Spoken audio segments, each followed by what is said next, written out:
I am at Tan Jetty with my host Angwa. It's a very quiet and serene place. This jetty or fisherman village is located in Weld, Quey, Penang.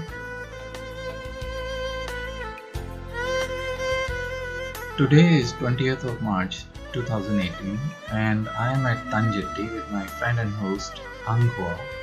This jetty is comparatively quieter than the other jetties in Penang. And here they have open air public toilets.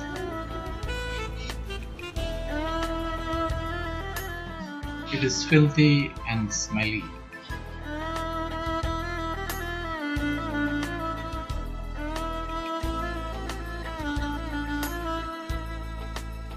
This is the main entrance of Quey Jetty. Quey Jetty is nice looking with decoration and lighting, but it's all commercial gimmicks to sell their things. Money matters only.